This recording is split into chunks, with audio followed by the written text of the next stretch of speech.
Hi guys, it's a German girl living in America. How are you guys doing today? So today's theme going to be 7 ways to help your child adjust to life abroad. Since you guys know I'm a full-blooded German, I've been living here for quite some time. My children are born in America, so they know America. They would not know how Germany will function unless I would take them abroad or move abroad.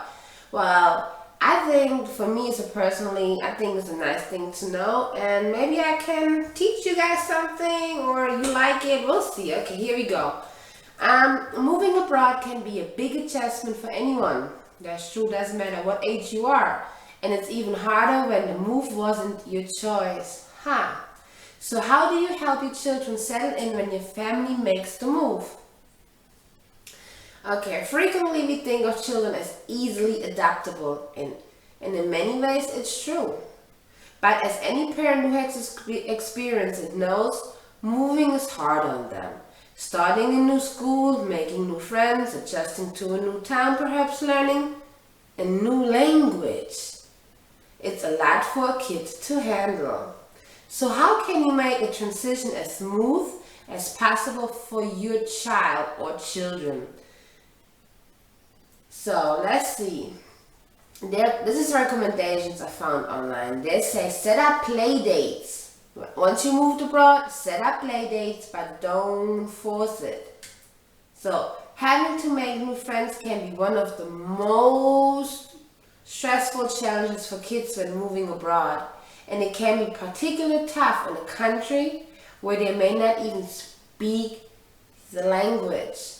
Rather than assuming your child will make friends at school, you can step in and actively plan events. Yeah, take him to the playground. Having play dates and parties where your child meets and spends time with classmates, help them find friends that will last. Your neighbor kids, invite them over. Like I said, take the younger ones to the playground. But remember, at the same time, you can't force the child to make a friend or to make other children be your child's friend. It has to happen automatically. Okay.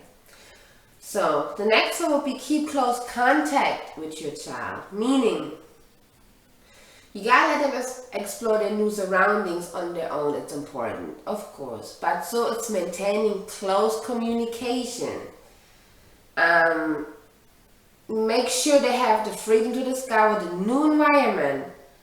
But like I said, make sure you keep in contact with them, explain things to them, have them ask you questions. Make sure they are comfortable. Don't let them just run wild. You always want to make sure, of course, like I said, abroad there are different rules, different regulations, and different crimes, all kind of different things. So just make sure you be aware of that. They also have something that says right here, they have discovered a mobile watch phone with no screen that's easy enough for even our 5-year-old daughter to use. It looks like a wrist, I'm gonna put it on as a video. It looks like a little wristband with a button, and I guess it's like a call that's connected to the parents' phone where they can talk and if they're in danger. Or that's actually very neat. I like that. I need to get that for my children. It's worn on a wrist and also features a GPS locator, which can be managed by an app on the parent's smartphone. So you can even locate your children. That's neat. So that's nice. All right, what else? You got to make it their home, not just yours. Involve them in your house, apartment, the decoration, new furniture, new paintings on the walls. Kids get very attached to their living place, routines, and the things they know. Feeling safe and at home is of utmost importance to their healthy development, and home should be a sanctuary. That's true. So, like I said, keep elements from the past that can give him comfort or her comfort and continuity, like his favorite toys, pictures on the walls, his bed sheets, the nightlight, small things just try to set it up the same way it was before, so he or she feels more comfortable in the new environment. And time goes on, they're going to change their own way, and when things change this and change this, but until they get to that, keep it as home or as what they remember their children. Prioritize your child's interests. Similarly, involve your child in the moving process and setting in as much as possible. Saying right here, somebody just recently moved from Guatemala has learned that you can excite your child even before they move by researching together. Go online, Google up where you move and see what they have available. Beach, parks, play groups, and just show them where you're going and make it fun for them. If they like animals, go find the zoo, show them the zoo. Let kids have their say in how they want to live too, if possible, and prioritize finding their interests in the new country, like finding a new football club or tennis club or any kind of club, just to keep them active and happy.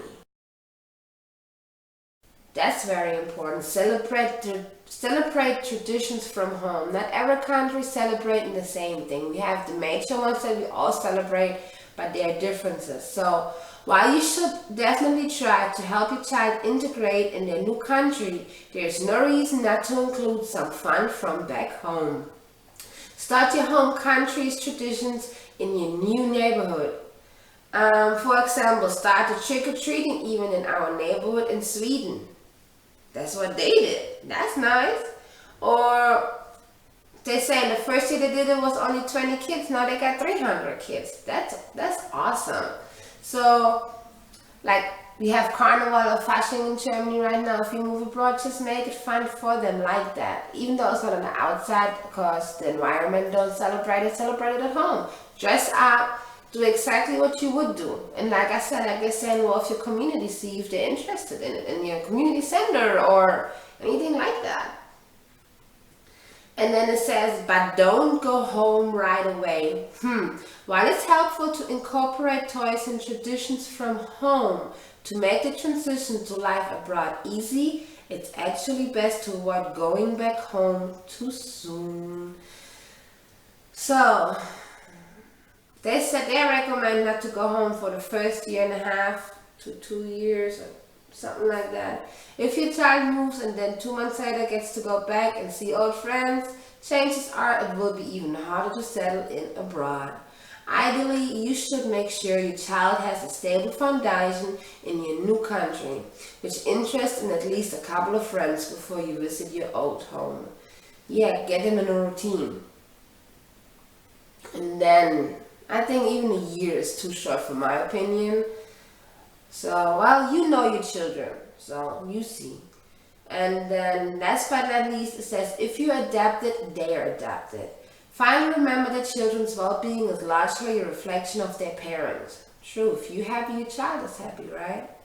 With kids, it's not about what you preach, but how you act, body language. If you're in a good place, they are there with you. So you have to make the effort to understand the culture, learn the language, interact with locals, be involved, get as close as possible to whatever they do. It's easier if the parents make an effort. The kids will automatically follow you. If it's a positive vibe, if it's a positive upbringing, they will follow into your positive steps. And they will adjust. And they will be happy, and you will be happy too as a parent to see your child happy. Okay, so this is it for today. I thought it was something very interesting, because when I came here and I was old, I was a grown person, I had to adopt, and it was not easy for me. So I think it's very important to make sure if you move abroad, because of whatever reason it is, that you involve your children, doesn't matter what age. Make them or let them have a part of the decisions. Don't overrule them. Don't just drag them along. Just make sure they're happy. Alright, if you have any comments, questions, anything, just leave it in the box below. I hope you enjoyed it today. Like, comment, share, and subscribe. And I hope I see you guys soon. Bye. Auf Wiedersehen.